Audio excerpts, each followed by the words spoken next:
কাঙ্ক্ষিত সময়ে নির্বাচন আয়োজন নিয়ে কোনো শঙ্কা দেখছেন কিনা? এটা বলছে যে বর্তমান রাজনৈতিক পরিস্থিতি বিএনপি আমার মনে হয় না আর কি। এখন এই যে বললেন কাঙ্ক্ষিত সময়, এখন বিএনপির কাঙ্ক্ষিত সময় একটা, আর এক অন্য কারো কাঙ্ক্ষিত সময় আর একটা হইতে পারে আর কি। অনেকেই সংগঠনকে গোছানোর জন্য কিছু সময় চান, অনেকেই একটু জোট টোট বানানোর জন্য কিছু সময় দরকার। তো সেজন্য তারা হয়তো নির্বাচনটা যদি আর একটু পেছায় তাহলে তাদের একটু সুবিধা হয় আর কি। আমরা বলি আর কি যে আমার আপনার সুবিধা অসুবিধাটা সবচেয়ে গুরুত্বপূর্ণ বিষয় না। সবচেয়ে বেশি গুরুত্বপূর্ণ বিষয় হলো দেশ এবং দেশের জনগণের সুবিধা অসুবিধা। একটা রাষ্ট্র জাতীয় এবং আন্তর্জাতিকভাবে অনেক বেশি শক্তিশালী হয় যখন সেখানে জনগণের নির্বাচিত সরকার থাকে। আমরা সেই জন্যই নির্বাচনটা তাড়াতাড়ি চাই আর কি। কিন্তু সেটা এমন না আর কি যে পরিপূর্ণ প্রস্তুতি ছাড়া। প্রস্তুতি দরকার। নির্বাচন কমিশন বলছে তারা নির্বাচনের জন্য প্রস্তুত। জাতীয় ঐক্যমত্য কমিশনে আলোচনা শেষ হয়েছে। জুলাই সনদের ড্রাফট মোটামুটি এগ্রিড।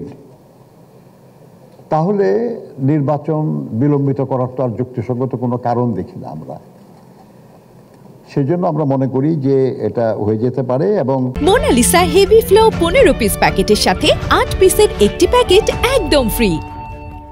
যাদের যে দলগুলির কথা বললেন, বিএনপি, জামাত বা এনসিপি, সবাই আমরা এই জুলাই আগস্ট গণ অভ্যুত্থানে আমরা শরিক ছিলাম। আমরা একসাথে কাঁধে কাঁধ মিলিয়ে লড়াই করেছি। আমরা বিশ্বাস করি যে সবাই আমরা গণতন্ত্র চাই, আমরা সবাই জনগণের শাসন দেখতে চাই, আমরা সবাই এমন একটা সরকার চাই যে সরকার জনগণের দ্বারা নির্বাচিত হবে, জনগণের কাছে দায়বদ্ধ থাকবে, জনগণকে জবাবদিহিতা করবে। সেই লক্ষ্যে সংবিধান, আইন, বিধান ইত্যাদির কিছু পরিবর্তনের ব্যাপারে ঐক্যমত্য হয়েছে। আরও যেসব বিষয় আছে সেগুলো জাতীয় সংসদে যারা নির্বাচিত হবেন তারা আলোচনা করে সিদ্ধান্ত গ্রহণ করবেন। আমাদের দেশে অনেক কিছুই ছিল আমাদের। আমি আবার বলি আপনার যে আমরা অনেক কিছু অর্জন করি কিন্তু ধরে রাখতে পারি নাই। যেমন অনেকে গণভোটের কথা বলেন। গণভোট তো আমাদের সংবিধানে ছিল, কিন্তু সেটা ফেলে দেওয়া হয়েছে। তত্ত্বাবধায়ক সরকার ব্যবস্থা তো আমাদের সংবিধানে ছিল, ফেলে দেওয়া হয়েছে। এগুলো পুনর্বহালের জন্য একমত হয়েছে আমরা সবাই। নির্বাচনটা যদি একটা নিরপেক্ষ সরকারের অধীনে হয়, জনগণের স্বার্থ বা রাষ্ট্রের স্বার্থ সংশ্লিষ্ট গুরুত্বপূর্ণ বিষয়গুলির যদি শুধুই সংসদের মাধ্যমে পাস না হয়ে গণভোটের মাধ্যমে অনুমোদিত হওয়ার বিধান থাকে, তাহলে অনেক সংকট আমরা অতিক্রম করতে পারব। যদি গণভোটের বিধান থাকতো তাহলে কি বাকশাল কায়েম হতে পারতো বাংলাদেশে? জনগণ একদলীয় শাসন তো মানত না।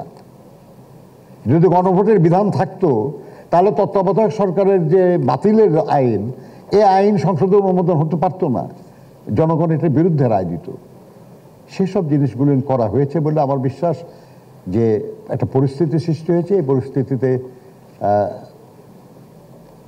যথাসময়ে নির্বাচন অনুষ্ঠান হওয়া উচিত। আমি বিশ্বাস করি যে সেখানে কোনো দ্বিমত বাধার সৃষ্টি করবে না।